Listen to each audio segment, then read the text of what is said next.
तो आज हम एक और क्वालिटी टूल जो NQAS के 7 क्वालिटी टूल्स में से एक है उसके बारे में देखेंगे। Scatter diagram. स्कैटर डायग्राम हमको किसी भी चीज़ का यदि हमने कॉज निकाला है कि ये इफ़ेक्ट इस कॉज के कारण हो सकता है, तो वो कॉज सच में उसका कारण है या नहीं है, वो हाइपोथेसिस को सिद्ध करने के लिए हमें स्कैटर डायग्राम हेल्प करता है। तो हम स्टार्ट करते हैं कि हम स्कैटर डायग्राम कैसे बनाते हैं। तो बेसिकली ये ग्राफ होता है, इसमें एक्स एक्सेस होती है ये और ये वाई एक्सेस होती है, ठीक है। और हम एक इमेजिनरी लाइन इस तरीके से बीच से ड्रॉ कर सकते हैं इसमें, ठीक है। ये इमेजिनरी लाइन है, ये कोई ज़रूरी नहीं है बनाना, लेकिन समझने के लिए कर सकते हैं। अब हम एक एग्जाम्पल के साथ समझें तो ये ज़्यादा बेटर रहेगा। एक वेरिएबल हम यहाँ लेंगे, एक वेरिएबल यहाँ रहेगा। एग्जाम्पल के लिए हम ये जानना चाह रहे हैं, मान लीजिए कि हमारा जो पैथोलॉजी में रिपोर्ट जनरेशन में जो टाइम होता है वो क्या नंबर ऑफ सैंपल्स पर डिपेंड है या इन दोनों के बीच में क्या कोरिलेशन है। अगर हम ये जानना चाहते हैं तो हम इसको बोलते हैं, पैथोलॉजी में जब हम टेस्ट लगा करके रिपोर्ट जनरेट करते हैं उसको बोलते हैं टर्न अराउंड टाइम, और ये होगा number of samples per day. तो ये एवरेज टर्न अराउंड टाइम हम पर डे निकालते हैं। तो हम इसमें एक्स एक्सेस पर हम निकाल लेंगे, रख लेंगे नंबर ऑफ सैंपल्स, हर दिन का अलग अलग सैंपल्स कितने कितने रहे, ठीक है। जैसे मान लीजिए किसी दिन 80 सैंपल्स हो सकते हैं, किसी दिन 100, 120, है ना, और इनके बीच में भी हो सकते हैं। तो हम इस प्रकार से जो है ये लिख लेंगे। दूसरी तरफ हम डालेंगे average turn around time, average turn around time. तो ये हमारा मिनट्स में अगर हम लेते हैं तो ये हो सकता है 40 मिनट भी, 60 मिनट हो किसी दिन 80 मिनट हो, किसी दिन 100 मिनट हो, किसी दिन 120, या नाना प्रकार से। अब हम यहाँ पर जैसे ये डे 1 है, डे 1 में मान लीजिए हमारे पास 80 सैंपल्स थे, ठीक है। तो जिस दिन 80 सैंपल थे उस दिन हमारा टर्न अराउंड टाइम क्या रहा, तो हम वो टर्न अराउंड टाइम, मान लीजिए उस दिन 1 घंटे का एवरेज टर्न अराउंड टाइम रहा, तो हम यहाँ मार्क कर देंगे, ठीक है। मान लीजिए डे 2 में सैंपल्स जो है ये हमारे लगभग 100 रहे, उस दिन टर्न अराउंड टाइम क्या रहा, तो उस दिन टर्न अराउंड टाइम हमारा रहा मान लीजिए 50, तो हम वो यहाँ पर बना लेंगे।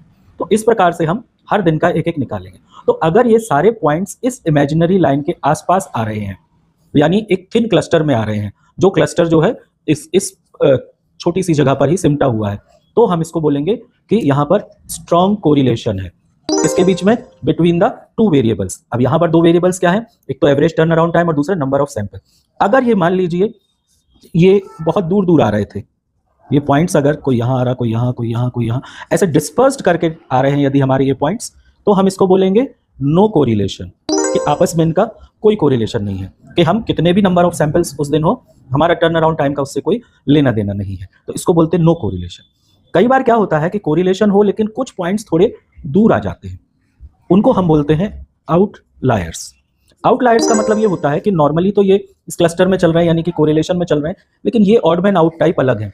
तो ये आउटलायर ये बताते हैं कि इस पर्टिकुलर डे पे कुछ गड़बड़ हुई होगी, इसीलिए कोरिलेशन नहीं मिल रहा। या तो इक्विपमेंट का फेलियर हो गया हो, या हमारा रिएजेंट स्टॉक आउट हो गया हो, तो उस प्रकार से कुछ भी कारण हो सकते हैं। तो ये एक कारण भी हमको इससे जानने को मिलता है।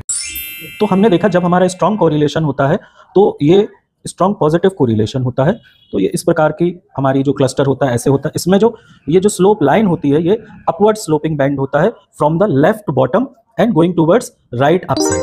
कभी कभी हम इसमें ये, तो नेगेटिव कोरिलेशन के लिए हम एक एग्जांपल लेते हैं, HR।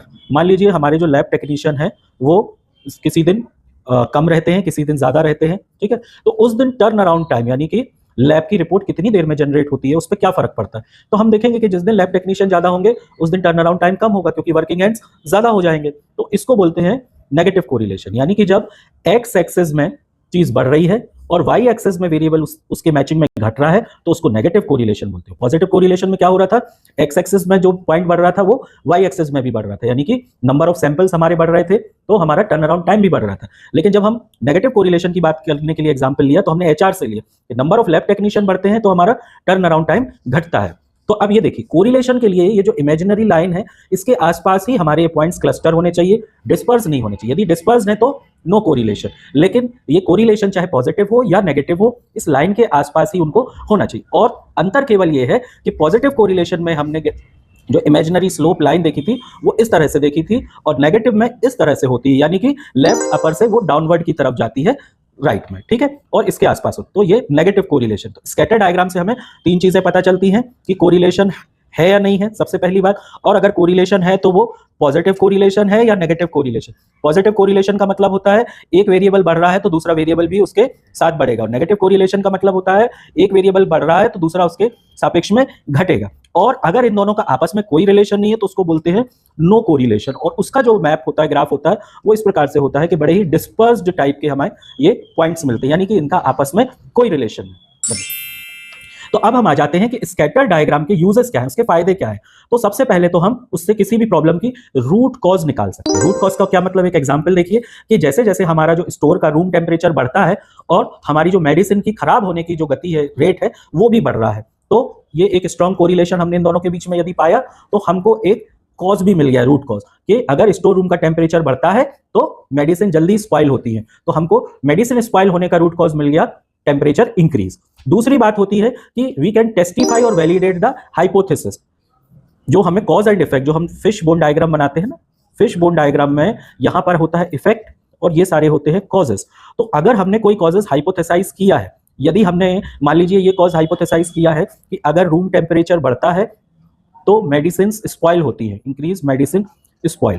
तो अब इसको हमने ये हाइपोथेसिस बनाई है, तो हम इसको वैलिडेट कैसे करेंगे, हम इसको जांचेंगे कैसे कि ये सही है नहीं, तो हम स्कैटर डायग्राम की मदद से करेंगे। हम देखेंगे कि जब रूम टेम्परेचर 10 डिग्री था तो हमारी मेडिसिन कितनी खराब हुई, ठीक है, जब 20 डिग्री था तब कितनी खराब हुई, जब 30 डिग्री हुआ तो कितनी खराब हुई। तो हम देखेंगे कि वो पॉजिटिव कोरिलेशन में ये जाएगा तो हमारा ये वैलिडेट हो जाएगा कि हाँ, यही इसका एक वैलिड कॉज है, एक इस इफेक्ट का एक वैलिड कॉज ये है। लेकिन अगर उसमें ऐसा ग्राफ बन रहा है कि जो दूर दूर जा रहे हैं, तो फिर हम इस कॉज को, ये हमारी जो हाइपोथेसिस थी कि हायर टेम्परेचर पर मेडिसिन जल्दी खराब होती है, वो फिर स्टैटिस्टिकली वैलिडेट नहीं होंगी। तो स्कैटर डायग्राम से हम जो कॉज का हाइपोथेसिस है उसे वैलिडेट करते हैं, हम रूट कॉज निकालते हैं और हम आउटकम्स को भी प्रेडिक्ट कर सकते हैं। देखिए, अगर हमें किसी के बीच में पॉजिटिव कोरिलेशन मिल रहा है, इसी टेम्परेचर वाली बात को ही अगर मान लें कि टेम्परेचर बढ़ता है तो दवाइयां खराब होती हैं, तो हम आगे से प्रेडिक्ट कर सकते हैं कि जैसे ये गर्मियों का मौसम है या हमारा एसी खराब हो रहा है तो टेम्परेचर बढ़ रहा है, तो हम प्रेडिक्ट कर पाएंगे कि हमारी दवाइयां ज्यादा खराब होगी। तो हम आगे से अपने रिसोर्सेज को